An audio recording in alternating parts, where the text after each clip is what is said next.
सवेरा होते ही कभी जिस नन्ही चिड़िया की चहचहाट से दिन की शुरुआत होती थी, आज वही आवाज खामोश होती जा रही है।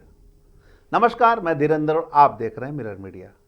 हम बात कर रहे हैं गौरैया की, जो अब शहरों से लगभग गायब हो चुकी है।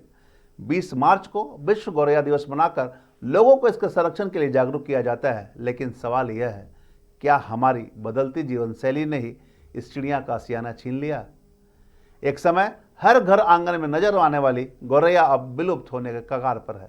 शहरीकरण, बढ़ता प्रदूषण और कीटनाशकों को अत्यधिक इस्तेमाल इसके अस्तित्व के लिए सबसे बड़ा खतरा बन चुका है।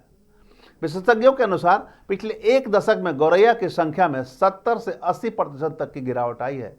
कंक्रीट के बढ़ते जंगलों ने न सिर्फ इनके घोंसले छीन लिए, बल्कि भोजन के स्रोत भी खत्म कर दिए।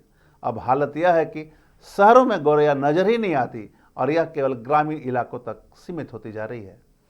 विशेषज्ञों की माने तो अगर समय रहते ध्यान नहीं दिया गया तो आने वाली पीढ़ियां शायद गौरैया को सिर्फ किताबों में ही देख पाएगी।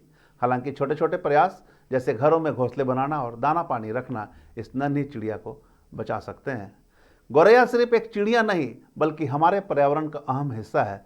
जरूरत है कि हम सभी मिलकर इसके संरक्षण की जिम्मेवारी उठाएं, ताकि फिर से हमारे आंगन चहचहाट से गूंज उठे। प्रतीक के तौर पर मना रहे हैं कि गौरैया धीरे धीरे जो है वो लुप्त हो रही है। खास करके ये शहरों से लुप्त हो रही है, लेकिन अभी भी जहाँ प्राकृतिक आवास है, जहाँ अभी भी खेती जो है प्राकृतिक ढंग से चल रही है, वहाँ है। और इसके लुप्त होने का मुख्य कारण है परिवास का लुप्त होना, जिसमें पुराने ज़माने में जो है वो हम लोगों ने अभी भी है खप्पर का घर बनाते थे, वो अब रिप्लेस कर गया, उसके जगह कंक्रीट ने ले लिया है।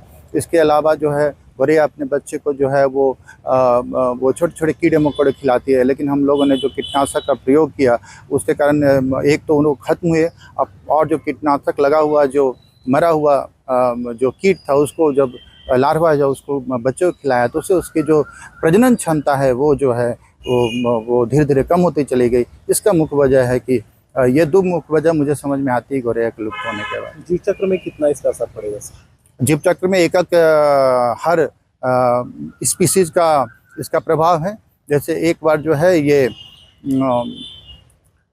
अल्बर्ट आइंस्टीन ने कहा था कि यदि हम लोग मधुमक्खी को सिर्फ पूरे पृथ्वी से हटा दें तो ये पूरी मनुष्य की आबादी 4-5 साल से ज़्यादा जिंदा नहीं रह सकती है।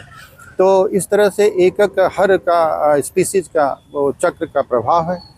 हम अपने घरों में तो स्थान नहीं दे सकते, तो उनको स्थान देने के लिए अब कुछ रेडीमेड बॉक्सेस आते हैं जिसमें गौरैया घोंसला बनाती है, वो लगा सकते हैं, पानी दे सकते हैं, दाना दे सकते हैं। और जो हमारे किचन गार्डन में कुछ फसल है तो उसमें कीटनाशक के बजाय अगर हम नीम से का कीटनाशक इस्तेमाल करें तो उन गौरैयों के लिए वो मरने का कारण नहीं बनेगा।